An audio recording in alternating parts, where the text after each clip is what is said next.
Hello everyone, welcome back to my channel অপনারাই blog. আমার কাছের এবং দূরের সকল বন্ধুরা কেমন আছো? আশা করি তোমরা যে যেখান থেকে আজকের ব্লগ ভিডিওটি দেখছো সকলে ভালো আছো এবং সুস্থ আছো। আমরাও তোমাদের ভালোবাসা ঠাকুরের আশীর্বাদে বেশ ভালো আছি। সকালবেলা ঘুম থেকে উঠেছি লেট করে, তাই ঘুম থেকে উঠে চট জলদি ব্রেকফাস্ট বানিয়ে তারপর একেবারে ব্রেকফাস্টের উনুনেই দিয়ে দিলাম আজকে রান্না তুলে। তো চট জলদি ওই যে তোমাদের দাদাভাই আবার মাছ নিয়ে এসেছিলো, রুই মাছ 1.5 কিলো না, 1 কিলো 700 না 800 গ্রাম ওজন ছিল। তো বড় মাছ ছিল, ধুতে একটু টাইমও লেগেছে। তো যাই হোক, তারপরে চট জলদি রান্না বান্না করে নিলাম। ওই যে ব্রোকলি এনেছিল, ব্রোকলি আলু দিয়ে একটু ফুলকপির তরকারি, আর কিছুই রান্না করিনি। কেন বলো তো, ওই যে হাতে সময় ছিল না। তারপর আবার তোমাদের দাদাভাই কী করে, ওর কাছে না, ওকে যতই বলে 2-3টে আইটেম দিই সেইভাবে আর খায় না। তাই আর আজকে আর দ্বিতীয় ভাগ আর রান্না করলাম না। তো খাওয়া দাওয়া করে ফিরে যাচ্ছি। তো বন্ধুরা, দুপুরবেলা খাওয়া দাওয়া কমপ্লিট করে এখন একটু রেডি হয়ে নেব। রেডি হয়ে বলতে একটু সোয়েটার পরবো, বাইরে একটু ঠান্ডা ঠান্ডা হয়তো আছে। তো সামনের বাড়িতে যাব, অনেক দিন ধরে ওদের বাড়িতে যাওয়া হয় না। বাবু সোনার ফ্রেন্ডের মা অনেক দিন ধরে বলছিল। তো ফ্রেন্ড বলতে ওর 1 ক্লাস নিচে পড়ে। তো ওদের বাড়ি হচ্ছে উড়িষ্যা। তো আরও অনেক মানে ওদের উড়িয়ার আরও অনেকগুলো আসবে আর কি, 3-4 জন। তো সবাই মিলে মজা হবে, চা পার্টি হবে। তো সঙ্গে থাকো, পাশে থাকো, দেখতে থাকো। চলো রেডি হয়ে নিই তার আগে।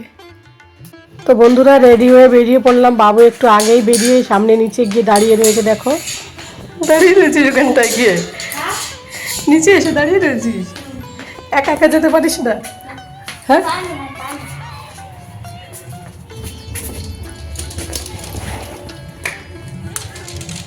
বাপরে, জল এলো কোথা থেকে আবার?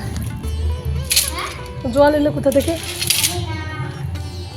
কতদিন পর এলাম আমি।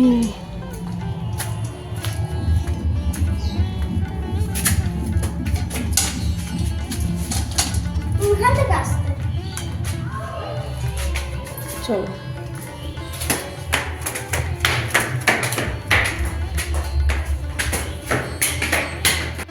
তো বন্ধুরা, ফাইনালি চলে এলাম। যেহেতু আমাদের ঘরের সামনেই ওদের ঘর, তো 2 মিনিটও লাগে না। ওরাও উপরে থাকে, আমরাও উপরে থাকি। তো বাবুসোনা এই যে চলে এলো, ভিতরে আগে চলে গেল। আর তো বাইরে থেকে আমি এইগুলো কি বলতো, আমাদের ছাদের থেকে অনেকবার আমি দেখেছি যে এত সুন্দর ধনেপাতা হয়েছে। তো আমি প্রথম দিকে ভেবেছি হয়তো ওর ছাদের থেকে তো বোঝা যায় না, তো আমি ভেবেছি পুদিনা পাতা। তো এসে দেখি ধনে পাতা একদম সবুজ আর সবুজ। তাই একটু দেখলাম। আর এই যে বিল্ডিংটা, এই যে সামনে এই বিল্ডিংটা হচ্ছে আমরা থাকি। এই যে তোমরা মানে হয়, আমি অনেক দিন হয় এর আগে দেখিয়েছি, অনেক দিন আগে, তোমরা হয়তো জানো না। যারা পুরনো বন্ধু তারা হয়তো দেখেছো। তো যাই হোক, এই সামনের বিল্ডিংটা আমরা থাকি, ওরা এটাই থাকে। আর এই যে ফাঁকা জায়গাটা, আর এই যে বাড়িটা হচ্ছে, এটাই তোমাদেরকে আমি ছাদের থেকে মাঝে মাঝে দেখাই। এই যে বাড়িটা অনেক দূরে গিয়ে এসছে, কম মানে বাড়িটা অনেক দিন মানে কি বলো তো, অনেক জলদি মানে কাজটা করছে ওরা, দেখছি বেশ ভালোই হলো। তো যাই হোক আর কি, এই বাড়িটা আর ওই যে হচ্ছে আমাদের বাড়িটা। তো সামনে আমরা সামনাসামনি থাকি, কিন্তু আমাদের দেখা হয় না। এই যে 1 মাস মতো প্রায় হলো ওদের বাড়িতে আসি না। তো আজ অনেক দিন পর, এমনিতে শরীর খারাপ পরে আর সোসাইটিতে সেইভাবে বেরোনো হয় না। তো আজকে সোসাইটিতে বেরিয়ে বেশ ভালো লাগছে, যদিও বেরিয়ে এদের ঘরে ঢুকে পড়লাম। আর এই যে বৃহস্পতিবার গিয়েছিল, তার জন্য সেই বৃহস্পতিবারে এই যে দেখো কত সুন্দর করে ডিজাইন করে আলপনা এঁকেছে ও নিজেই। তো একটা মাল্টি ট্যালেন্ট আমি বলবো, কারণ 2টো ছেলে, আবার ঠাকুরের পুজো, আবার রান্না বান্না, সব কাজ ও একা হাতেই করে। তো লিওর মা, সত্যি বলছি, মানে আমি যে ওর সঙ্গে মিশি তার জন্য বলছি না, ও একটা পারফেক্ট হাউস ওয়াইফ আমার কাছে তাই মনে হয়। এত কিছু কি করে সামলা, আবার 2টো বাচ্চা। তো ছোটো বাচ্চাটা ছোট একেবারে, ঠাকুর ঘরে কোনো কিছু রাখে না, সব কিছু উপরেও তুলে রেখেছে। দেখো ঠাকুর ঘরটা এদিকে পুরো ফাঁকা, সব ওই আলমারিটার উপরে রেখে দিয়েছে, সব ঢেলে ঢুলে দেয় ঠাকুরের জল, ওই কারণে। কিন্তু তবুও মানে এত কিছু করে, আবার ফুলের বাগান করে, অনেক কিছু করে আর কি। মোট কথা কখনো বসে থাকে না ঘরের থেকে, কখনো বেরোয় না লিওর মা যদিও। কারণ কি, ওর এই যে ছোট পুচকেটা, এটাকে নিয়ে ওর টাইম কেটে যায়। পুচকেটাকে দেখি কত বড় হয়ে গেছে, আর পুরো আরও দিন দিন সাদা হয়ে যাচ্ছে। তাই বলছিলাম। আর লিও নিচে খেলছিল, তো বাবুকে খেলতে বলছিল, তা ও আর খেলেনি। তো ওর বন্ধু নিচেই রয়েছে, ওর বন্ধুর ভাইয়ের সঙ্গে ও একটু গল্প করছিল। তো বলছিল, মাম্মা আমাকে ডেকেছে লিও, তো আমি নিচে খেলবো না, মানে সোসাইটিতে খেলছে, বাবু খেলবে না। তো যাই হোক, অনেক দিন পরে এলো তোদের ঘরে, বাবুর ভালো লাগছে। তো ও একটু ওই যে লুকাসের সঙ্গে একটু মজা করছিল। আর লুকাসের মা একটু বলছে তুমি হ্যাঁ লিও বাচ্চাটাকে একটু দেখো, আমি একটু বাথরুমে যাব। একা থাকলে ওই যা হয়, বাচ্চাকে একা রেখে মানে কোথাও যেতেও পারে না, খাটের থেকে পড়ে যায় কিনা, ওই কারণে আমি যার পরে ও বাথরুমে গেল, আমি বাবুকে বসিয়ে দিয়ে একটু দেখাশুনো করে তারপর এই যে ওদের বেডরুমের পিছনে দেখো, এই দিকেও দেখো কত ধনেপাতা ইয়ে করেছে। তারপরে এই যে টবগুলো, এই টবগুলো ওর সব কিছু সামনের দিকে প্রয়োগ করে দিতে ছিল, যেহেতু এখন ওইদিকে রোদটা কম আসে এই জন্য এইদিকে এনে রেখেছে। আর কি সুন্দর ফুল ফুটেছে। আর তোমাদেরকে একটা জিনিস দেখাবো, যারা আমার প্রথম থেকে ব্লগ দেখো তারা হয়তো জানোই, এই যে এই বাড়িটায় আমরা ছিলাম, ওই যে নিচে ছোট্ট একটা ছিদ্র মতো মনে হয় দূর থেকে দেখতে, আর এই যে আম গাছগুলো, ওই বাড়িটাই ছিলাম। আর এই আম গাছগুলো দিয়েই প্রত্যেক দিন আমি আগে আরও 2-3 বছর আগে যখন ব্লগ বানাতাম, ব্লগটা শুরু করতাম এই আম গাছ আর কাঁঠাল গাছ দেখিয়ে। তো এখানটায় এসে মনে পড়লো সেই কথাগুলো আর কি। আর এই যে এই ফুলগুলো এত সুন্দর লাগে আমার, আমি কি বলবো, মানে বোঝাতে পারবো না, এতটা ভালো লাগে এই ফুলগুলো দেখতে, যতটা সুন্দর সামনে থেকে আরও বেশ মজা লাগে। আর অনেকক্ষণ ধরে থাকে ফুলটা, বেশ ভালো লাগে, সারাটা দিন দেখা যায়। তো যাই হোক, ওদের বাড়িতে এসে বেশ ভালো লাগলো, চারিপাশের এই পরিবেশটা দেখতে পেলাম। যখন আমি এই সাইডে ছিলাম তখন আমার কাছে মনে হতো জঙ্গলে কেন আমাকে ঘর দিয়েছে। এখন এখান থেকে চলে যাওয়ার পর আমার এই সাইডটাও আবার মিস করি, যদিও এই ঘরটা না, এই ঘরের পাশের ঘরটায় আমি ছিলাম এর আগে।